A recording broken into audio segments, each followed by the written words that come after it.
In a world cluttered with information, where truth is power, Lawin Weekly News stands apart. We delve deeper, uncover facts, and bring stories to light. From political showdowns and economic triumphs to the pulse of the street and the heart of the community. We capture the moments that define us, stories that challenge, inspire, and transform. Tune in live Sundays 8 a.m. Central Standard Time and Sundays 6 p.m. Central Standard Time. These are Lawin headlines for this week. Texas allowed to enforce drag ban despite ongoing lawsuit. San Antonio residents targeted in phone scam, officials alert. Family of 5-year-old Liam Ramos denied asylum, plans appeal. Marcos delays fare increases, citing global crisis. PACCTX joins Asia X Austin Summit 2026 with GAACC, National ACE. Consul General Sales addresses business leaders, promotes phosphorus monohydride Austin partnership. LeBron matches Robert Parrish's 1,611-game NBA record. Good day, I am Nesca, and today we bring you the latest stories in the United States of America, especially the state of Texas. So sit back, relax, and let Lawin Weekly News be your guide to the news that matters most. Texas families now have 2 extra weeks to apply for the state's new school voucher program after a federal judge in Houston ordered an extension just hours before the original deadline. U.S. District Judge Alfred Bennett moved the deadline to March 31 or 31st as part of an ongoing legal dispute involving the $1 billion Texas Education Freedom Accounts program.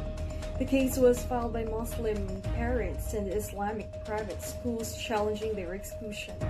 The judge also set a hearing for April 24th and ordered the Comptroller's Office to provide 2 Islamic schools, Excellence Academy and the Houston Quran Academy, access to apply. Plaintiffs say the move ensures fair participation, while state officials say the extension gives families more time to complete applications. More than 2,200 private schools are currently approved for the program, none of them Islamic. Two federal lawsuits alleging religious discrimination have been consolidated as the case moves forward. A new state law restricting certain drag performances in public spaces took effect today, even as a legal challenge continues. Senate Bill 12, signed by Greg Abbott, bans sexually oriented performances in public or in front of children. While a federal court initially ruled the law unconstitutional, an appeals court has allowed enforcement to proceed. Ryan Klosterboer of the ACLU of Texas said the law's language is vague, raising concerns it could apply beyond drag shows to other performances. Family-friendly drag events such as those by Woodlands Pride and Pride Alliance are not specifically targeted, but the law broadly covers any act deemed sexual. Violations can carry penalties of up to 1 year in jail and $2,000 in fines for performers and up to $10,000 for venues. Supporters say the measure protects children, while critics argue it could chill lawful performances. Legal challenges are ongoing. Harris County has approved a new labor consultation policy, becoming the first county in Texas to give employees a formal channel to raise concerns about pay, workplace conditions, and terminations. The measure passed 3-1 in the Commissioner's Court, with Tom Ramsey voting against it. While Lina Hidalgo was absent on a trade mission, the policy does not allow collective bargaining, but lets non-supervisory employees file group grievances and seek representation from labor groups. Organizations must secure support from at least 20% of eligible workers, with one group selected to represent employees in consultations with county or county management. Jonathan Fombone said the policy complies with state law and does not create binding agreements as final decisions remain with the court. Supporters say it improves workplace collaboration, while critics argue it may be costly and unnecessary. The city is seeing an unexpected surge of visitors this spring break, with officials and business owners reporting higher hotel bookings and increased nightlife activity. Houston First Corporation said it has spent years promoting Houston as a spring break destination, including partnerships with international influencers.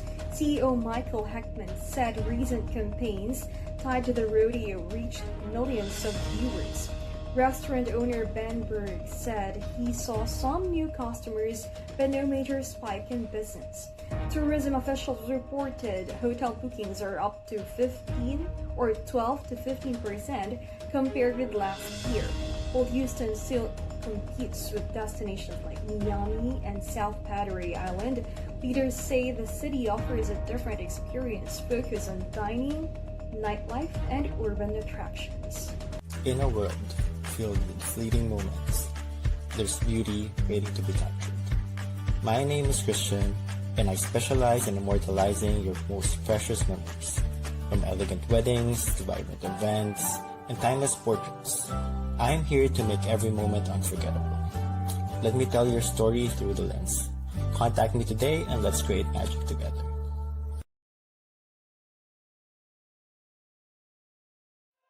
Journey to self-discovery and mastery. Be bold, why not? Season 6 with MJ Concepcion every Monday 8 p.m. CST. Don't miss out.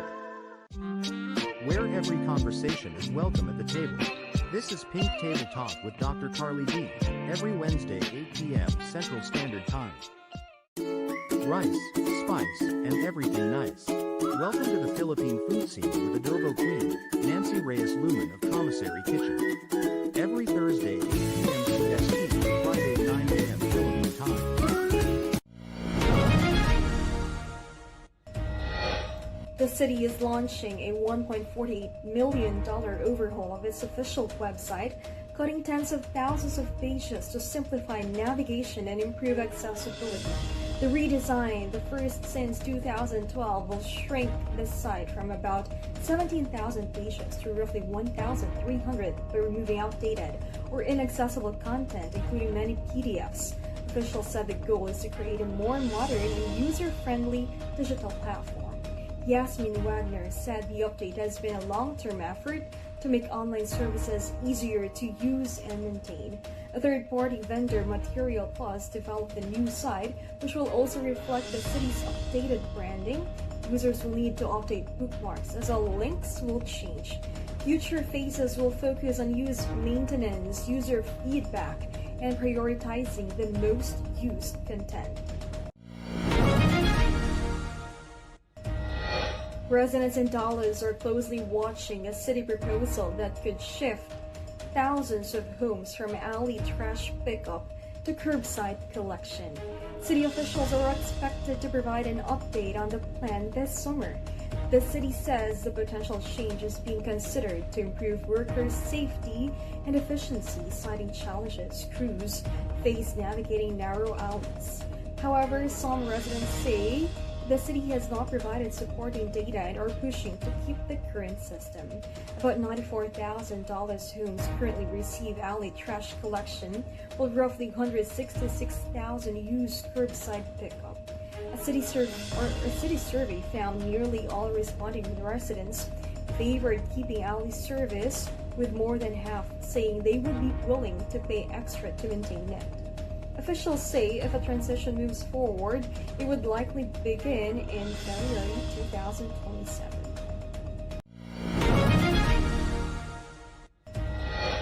The San Antonio Police Department is warning residents about a phone scam involving callers posing as law enforcement officers.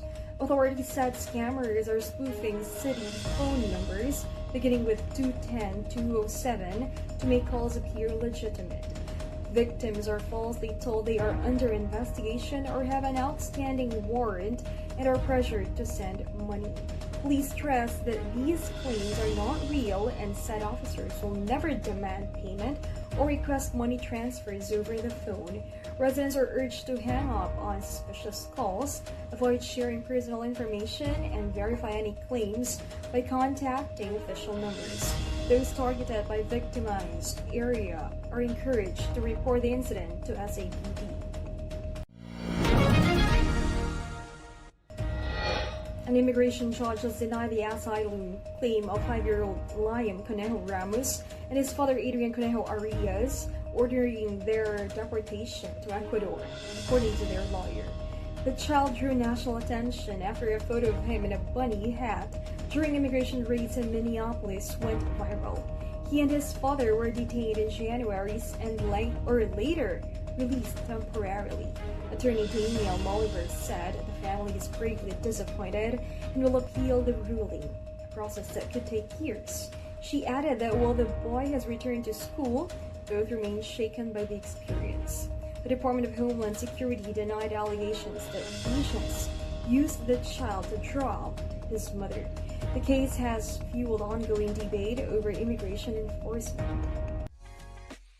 Join us for a captivating new series where Lawin sits down with the trailblazers of the music and entertainment world. Discover the stories behind the faces and voices that shape our culture and community. We will bring you exclusive interviews with industry legends and rising stars. Behind the scenes insights and get a peek into the creative processes and personal journeys. Artists and performers and their upcoming shows and events. Stay tuned for more updates and sneak peeks. Follow us on social media and subscribe to our channel.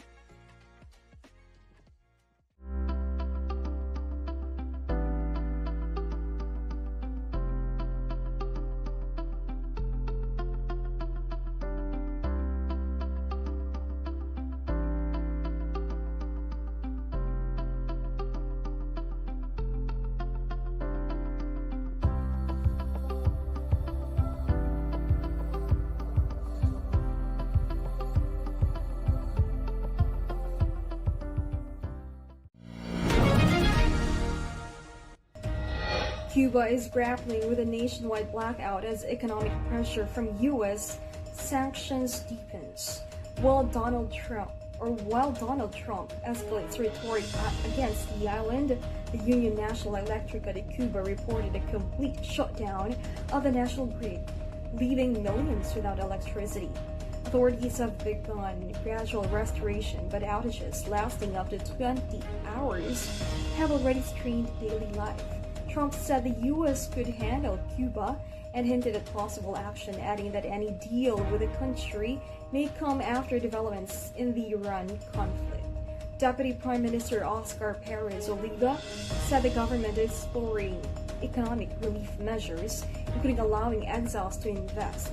Protests have erupted in some areas, prompting arrests, as President Miguel Diaz-Canel acknowledged public frustration while condemning violence. Ferdinand Marcos Jr. has ordered the suspension of planned fare increases for most public utility vehicles, citing the need to ease the burden on commuters amid rising fuel costs. The president said he instructed the Department of Transportation to defer the hikes, which had been approved by the Land Transportation Franchising and Regulatory Board, and covered jeepneys, buses, taxis, and ride-hailing services. The government will roll out fuel subsidies and cash aid, including 5,000 pesos assistance for drivers, with about 2.5 billion pesos allocated to benefit over 1.1 million transport and delivery workers. Distribution is expected to be completed next month.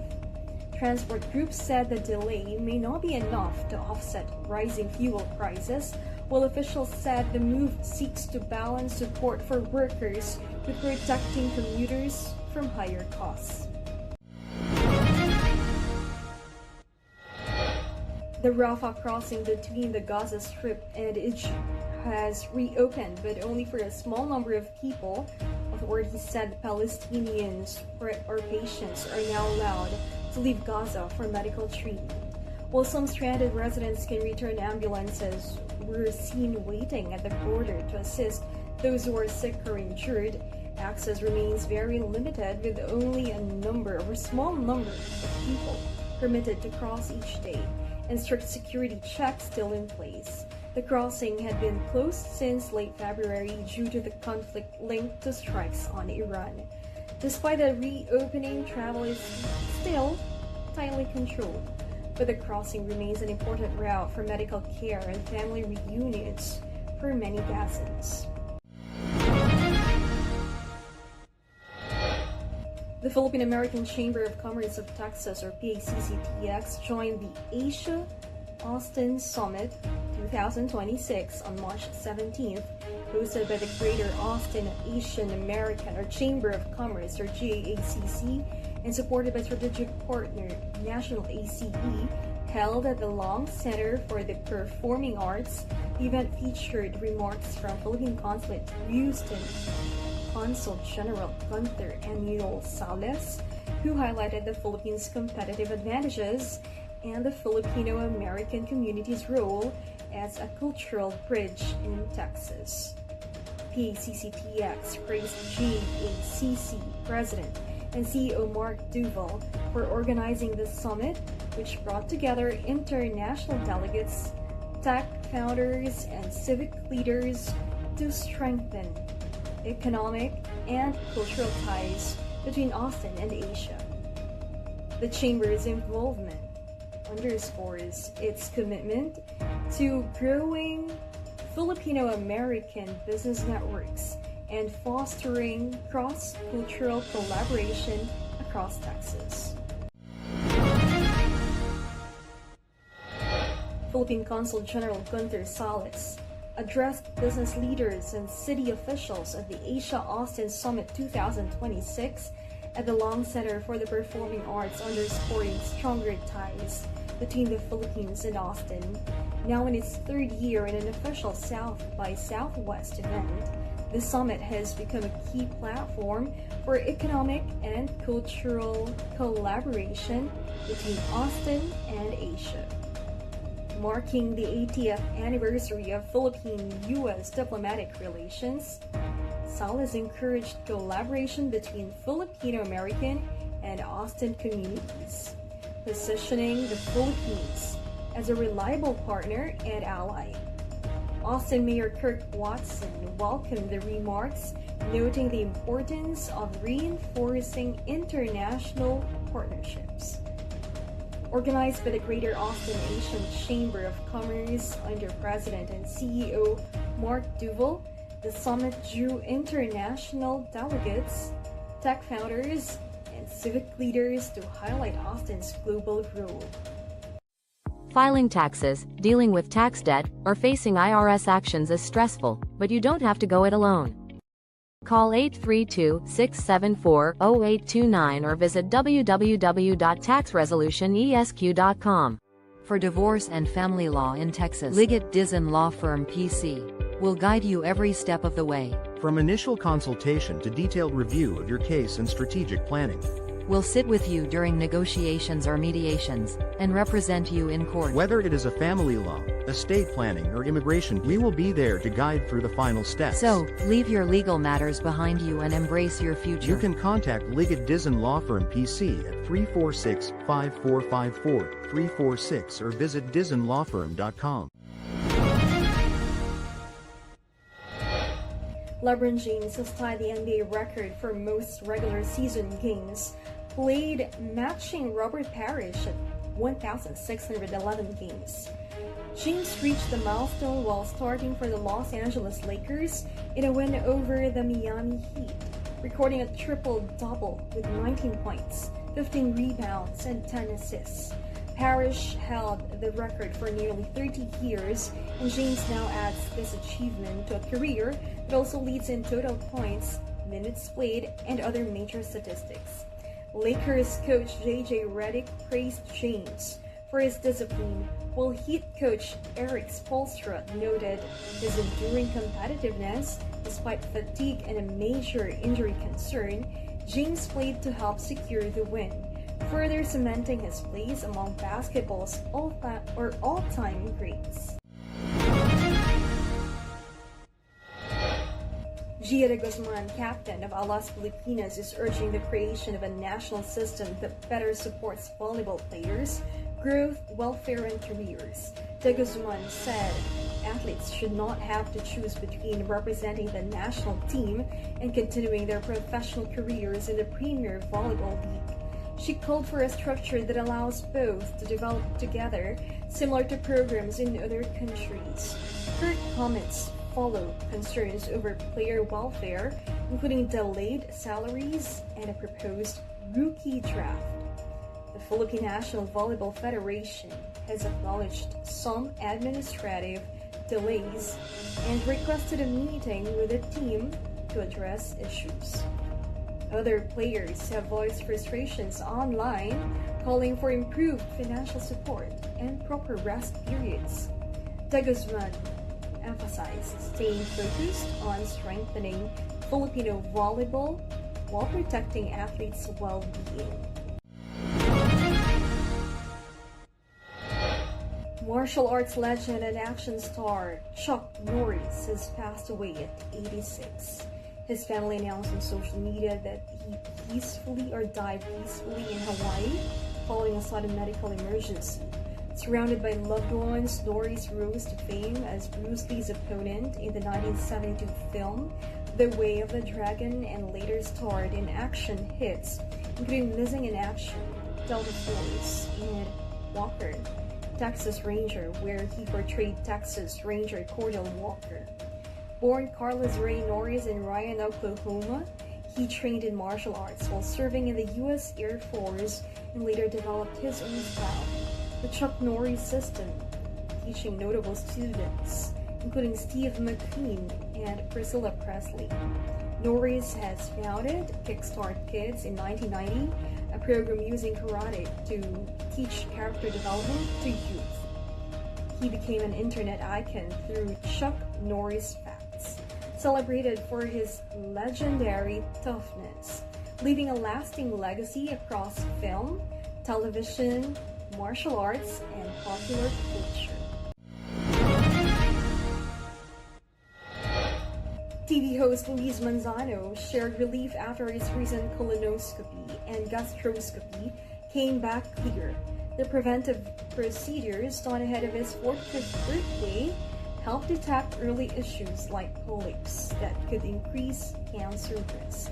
Posting on Instagram, Manzano described the results as normal and expressed gratitude that both his colon and stomach were healthy. He joked about his toughness, saying, "He's as tough as a weed that won't die," and emphasized his desire to enjoy more time with his family, including his wife Jessie Mendiola and their daughter Rosie.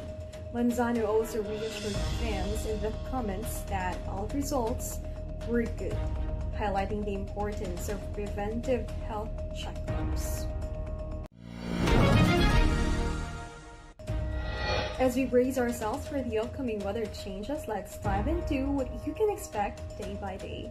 Whether you're planning outdoor activities or just preparing for the week, we've got you covered with the most accurate forecast. Stay tuned with us as we take a closer look at the weather patterns that will impact our region. Remember, here at Lawin Weekly News, we bring you the clearest skies to the stormiest forecasts. Here is your Lawin Weekly News weather forecast in Houston, Texas. On March 22nd, Sunday, the temperature peaks around 86 degrees Fahrenheit and dips to 61 degrees Fahrenheit at night. Mostly sunny and very warm throughout the day. On March 23rd, Monday, the temperature peaks around 86 degrees Fahrenheit and dips to 64 degrees Fahrenheit at night. Mostly sunny with patchy morning fog. On March 24th, Tuesday, the temperature peaks around 84 degrees Fahrenheit and dips to 64 degrees Fahrenheit at night. Partly cloudy with a mix of sun and clouds. On March 25th, Wednesday, the temperature peaks around 86 degrees Fahrenheit and dips to 65 degrees Fahrenheit at night. Partly sunny and very warm conditions. On March 26th, Thursday, the temperature peaks around 85 degrees Fahrenheit and dips to 64 degrees Fahrenheit at night. Mostly sunny and warm all day. On March 27th, Friday, the temperature peaks around 82 degrees Fahrenheit and dips to 62 degrees Fahrenheit at night. Sunny skies dominating the day. On March 28th, Saturday, the temperature peaks around 81 degrees Fahrenheit and dips to 64 degrees Fahrenheit at night. Cloudy start followed by sunshine later in the day. So those were the latest stories in Texas this week. I am Nesca Centino from Lawin Media Network. Have a great day. Lawin Weekly News. Tune in live Sundays 8 a.m. Central Standard Time and Sundays 6 p.m. Central Standard Time. Lawin Weekly News.